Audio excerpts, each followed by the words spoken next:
Chers amis, bonjour. Avez-vous reconnu le décor dans lequel nous nous trouvons? Ah, si vous n'êtes pas liégeois, vous avez peu de chance effectivement de trouver. Il s'agit du Forum de Liège. Et c'est ici que nous avons eu la chance de rencontrer un grand poète, un grand monsieur de la chanson française. Si je vous dis le petit pont de bois, pour les enfants du monde entier, prendre un enfant, la langue de chez nous, eh bien oui, il s'agit d'Yves Dutheil et je vous invite à le rencontrer avec moi.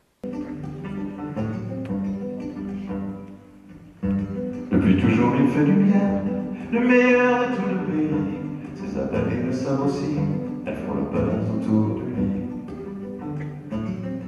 Il a perdu le goût en soi, mais la saveur de ce nectar est toujours là comme un secret, sur sa langue et dans son palais. Tous les joyaux dans son fouillis ont la douceur de ce maquis.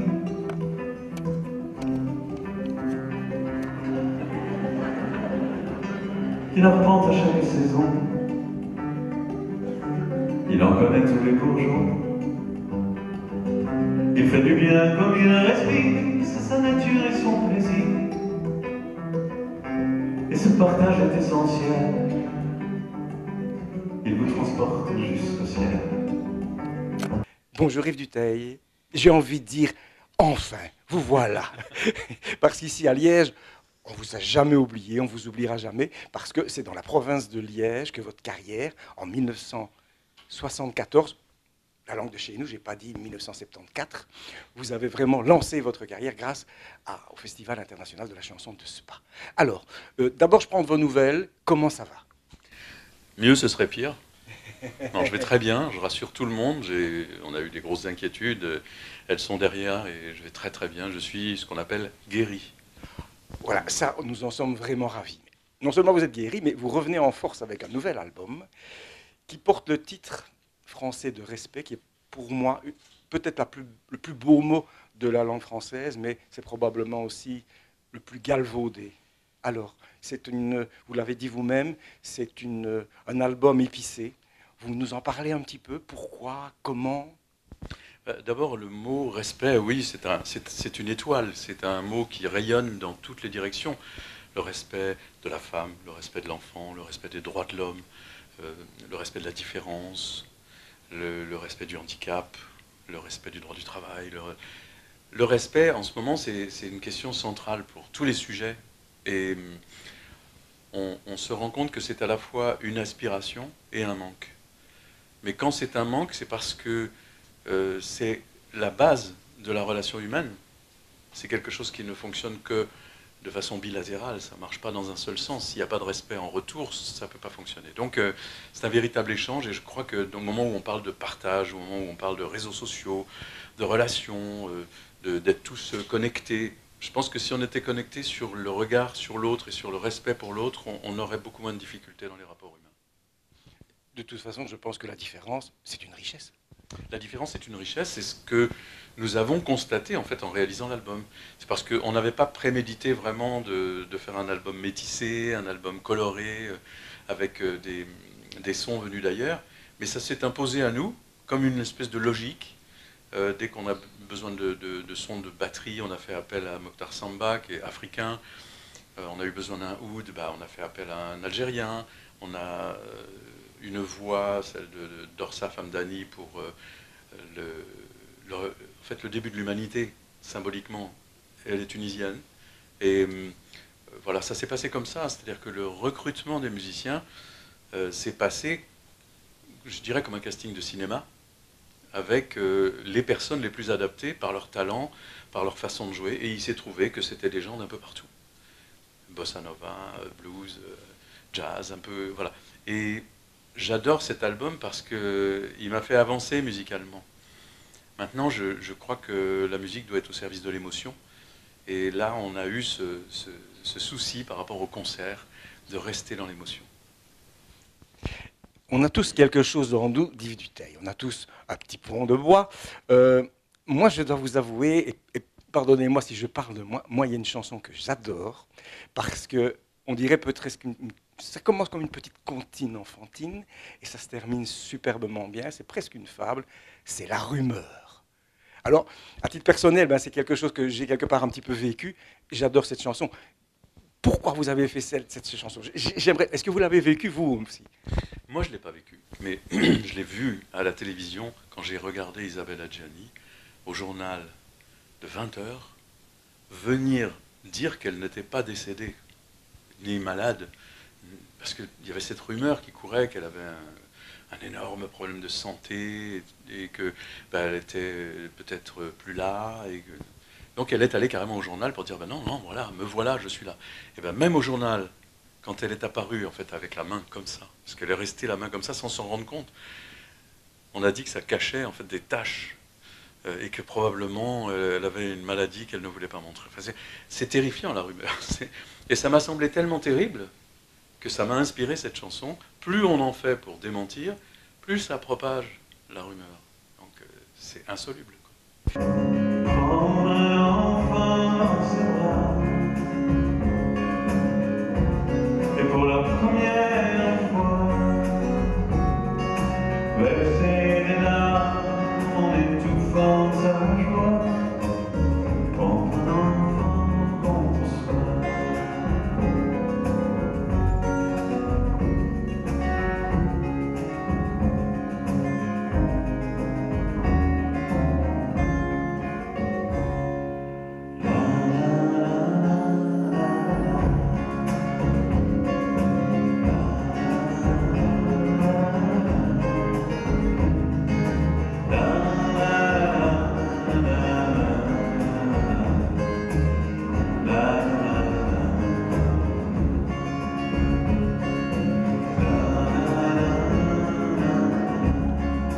Yves Dutheil, c'est pas seulement un artiste, c'est aussi un humaniste.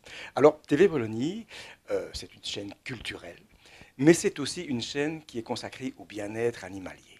J'ai vu, en feuilletant un petit peu votre biographie, que vous faisiez partie d'une association anti-corrida. Alors, le bien-être animalier, ça vous touche aussi? Le bien-être en général, le bien-être animalier, bien sûr, parce que il y a les expériences de laboratoire, il y a le traitement des animaux dans les abattoirs. Je pense qu'on évolue. Notre société, elle bouge, elle s'oriente vers l'humanité comme une qualité, comme une façon d'être. Et l'humanité envers celui qui est plus faible que nous, plus vulnérable.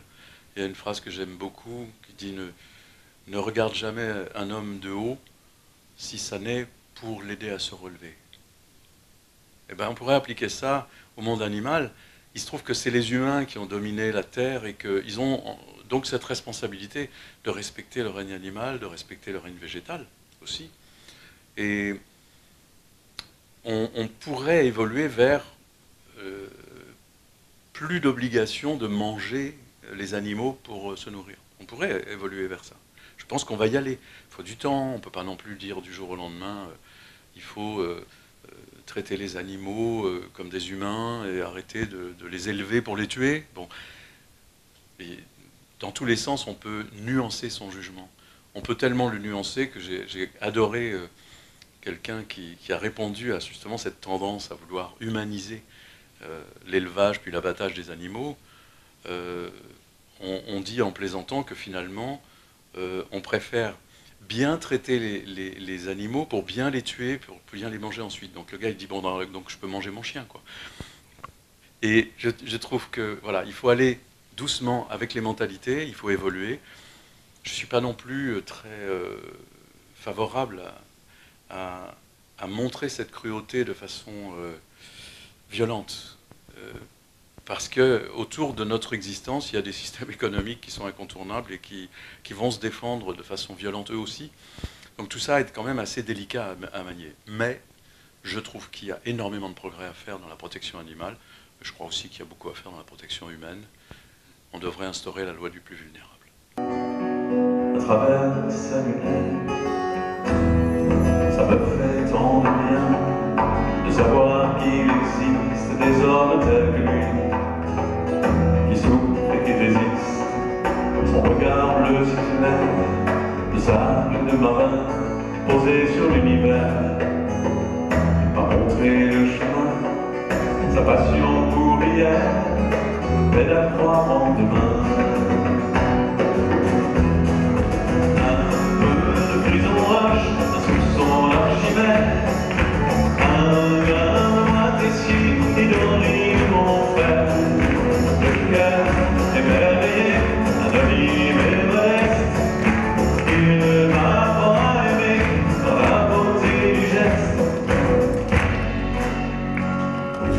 Vous êtes un chanteur, vous êtes un humaniste, vous êtes aussi une voix.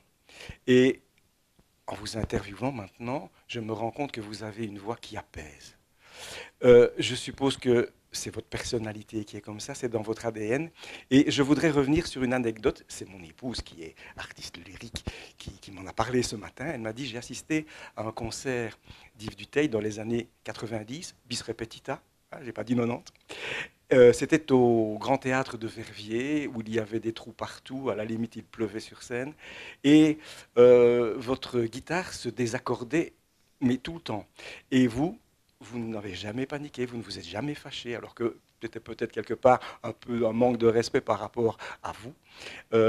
C'est dans votre ADN, ça, de ne pas s'énerver, d'être très calme, de savoir analyser sans s'énerver? Je crois pas.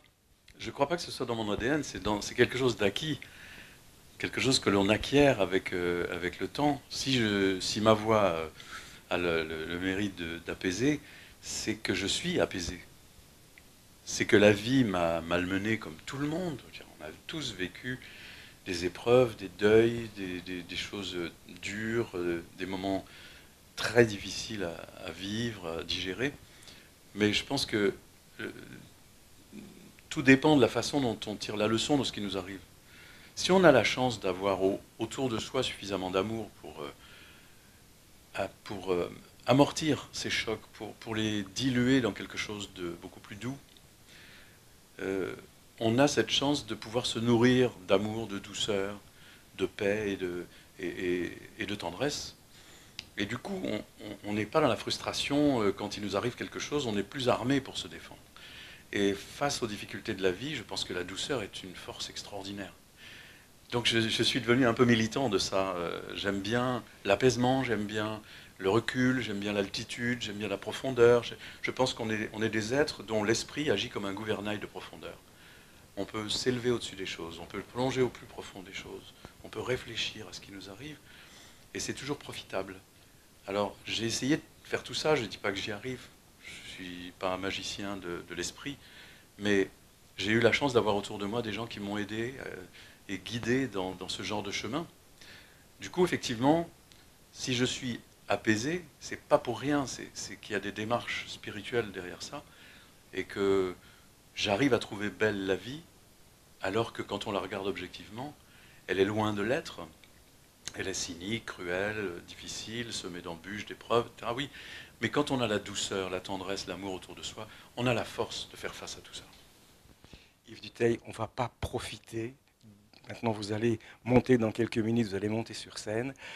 On va assister à votre concert. Les 5 lettres, hein, évidemment, on vous les lance. Mais ici, vous êtes à la maison, vous êtes à Liège. Merci pour ce moment de douceur et de tendresse. Les enfants du monde entier qui n'ont plus rien à espérer. On devrait faire une prière à tous les peuples de la terre, à chaque enfant qui disparaît. C'est l'univers qui tire un trait sur un espoir pour l'avenir, de pouvoir nous appartenir. J'ai vu des enfants s'en aller, sourire aux lèvres, le cœur léger, vers la mort et le paradis. Des adultes avaient promis, mais quand ils sautaient sur les mines, c'était Mozart qu'on assassine. Si le bonheur est à ce prix, quel enfer s'est-il nourri? Et combien faudra-t-il payer de silence et d'obscurité pour effacer dans les mémoires le souvenir de leur histoire? Quel testament, quel évangile, quel main aveugle ou imbécile peut condamner tant d'innocence à tant de larmes et de souffrance? La peur, la haine et la violence ont mis le feu à leur enfance. Leurs chemins se sont hérissés de misère et de barbelés. Peut-on convaincre un dictateur d'écouter battre un peu son cœur? Peut-on souhaiter d'un président pleure aussi de temps en temps? Pour les enfants du monde entier qui n'ont de quoi pour pleurer, je voudrais faire une prière à tous les maîtres de la terre, dans vos sommeils de somnifères, où vous dormez les yeux ouverts. Laissez souffler pour un instant la magie de vos cœurs d'enfants, puisque l'on sait le Parlement faire la paix pour quelques secondes, au nom du Père et pour Noël. Que la trêve soit éternelle, qu'elle n'aise à jamais les rancœurs, et qu'elle apaise au vengeance